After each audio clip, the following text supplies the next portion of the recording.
प्रजा पालना प्रोग्राम के दरख्वास्त फॉर्म यानी एप्लीकेशन को पुर करने की मुकम्मल तफसीलात। तेलंगाना हुकूमत ने अवाम से जिन 6 जमानतों पर अमल करने का वादा किया था, उनमें कबलज में 2 जमानतों, खवातीन को बस में मुफ्त सफर की सहूलत और हर खानदान को आरोग्यश्री स्कीम के तहत 10 लाख रुपए का ऐलान की सहूलत फराहम करने के वादे को पूरा कर दिया गया, जबकि बाकी जमानतों में हर खातून को महालक्ष्मी स्कीम के तहत 2500 रुपए की माहाना इमदाद, रैतू भरोसा स्कीम के तहत किसानों को फी एकड़ सालाना 15,000 रुपए की माली इमदाद, इंदिरा मकानात स्कीम के तहत 5 लाख रुपए मकान की तामीर के लिए माली इमदाद, 200 यूनिट मुफ्त बरकी फराहम करने के लिए गृहा ज्योति स्कीम और मामर अफराद के लिए 4,000 रुपए वजीफा और माजूरीन के लिए 6,000 रुपए वजीफा शामिल है। मज़कूरा स्कीम के लिए हुकूमत ने कल 4 सफ़हात पर मुश्तमिल दरख्वास्त फॉर्म जारी किया है। फॉर्म के पहले सफ़े में खानदान की तफसीलात पुर करना होगा, जिसमें दरख्वास्त गुजार का मुकम्मल नाम, जिन्स यानी जेंडर,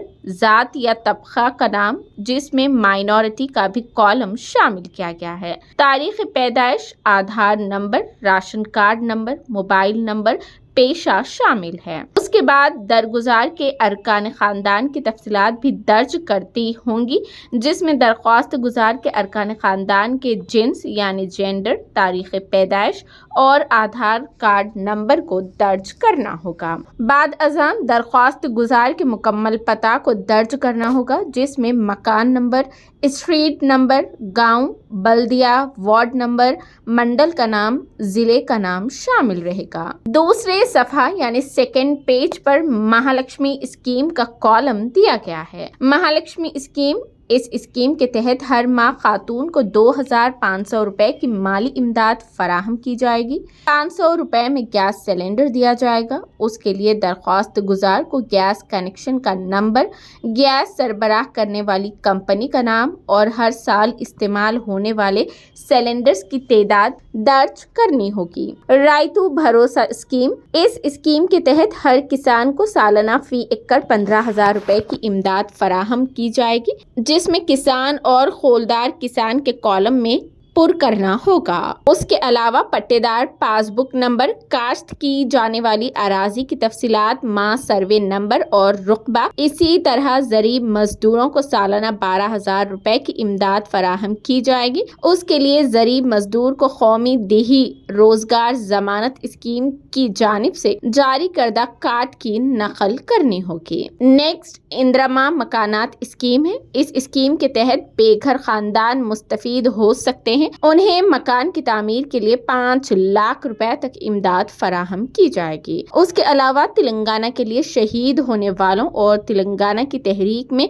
हिस्सा लेने वालों को 250 मरबख गज इम्काना अराजी भी इस स्कीम के तहत फराहम की जाएगी। उसके लिए शहीद होने वाले शख्स का नाम और साल, FIR का नंबर, डेथ सर्टिफिकेट नंबर दर्ज करना होगा, जबकि तेलंगाना तहरीक में हिस्सा लेने वालों को FIR नंबर और केस दर्ज होने वाले साल की तफसीलात पेश करनी होगी।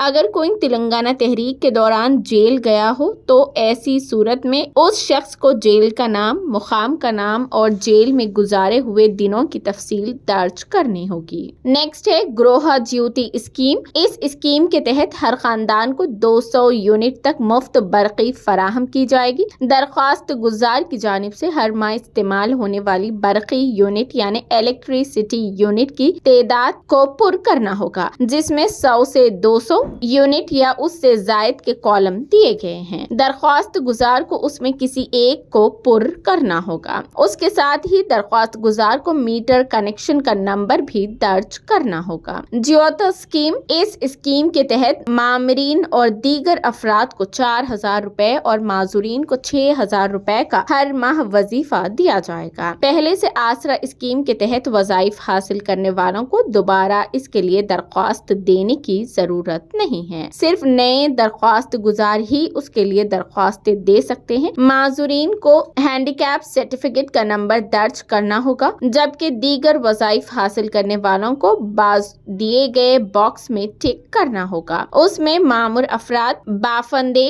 डायलिसिस के मरीज, बेड़ी वर्कर ورکرز، تنہا خواتین، بیوہ، تاڑی سندے، ایڈز سے متاثرہ افراد، فلیریا کے متاثرین اور بیڑی ٹھیکیدار شامل ہیں۔ درخواست فارم کے چوتھے اور آخری صفحے پر درخواست گزار کو سیلف ڈکلریشن پیش کرنا ہوگا، جس میں درخواست گزار کی دستخط یا انگوٹھے کے نشان، نام اور تاریخ درج کرنی ہوگی۔ ساتھ میں آدھار کارڈ اور سفید راشن کارڈ کی نقل کو بھی منسلک یعنی اس کا زیروکس کاپی بھی اٹیچ کرنا ہوگا۔ اسی طرح درخواست فارم کے آخری حصے میں سرکاری عہدیدار درخواست قبول کرنے کے بعد درخواست گزار کو ایک رسید حوالے کریں گے، جس میں درخواست گزار کا نام، درخواست فارم کا نمبر، درخواست گزار کے والد اور شوہر کا نام کے علاوہ وارڈ نمبر، منڈل، ضلع کا نام اور تاریخ درج رہے گی۔ اس کے علاوہ عہدیدار کی دستخط، عہدیدار کا نام، عہدیدار کا عہدہ، سرکاری اسٹیمپ لگا کر دیا جائے گا۔ درخواست گزار کو دی جانے والی رسید میں تمام اسکیموں کا تذکرہ ہوگا۔ جس اسکیم کے لیے درخواست دی ہے اس کی تصدیق کی جائے گی۔ درخواست گزار کو مشورہ دیا جاتا ہے کہ وہ درخواست داخل کرنے کے بعد عہدیدار کی جانب سے دیے جانے والی رسید کو حفاظت سے رکھیں۔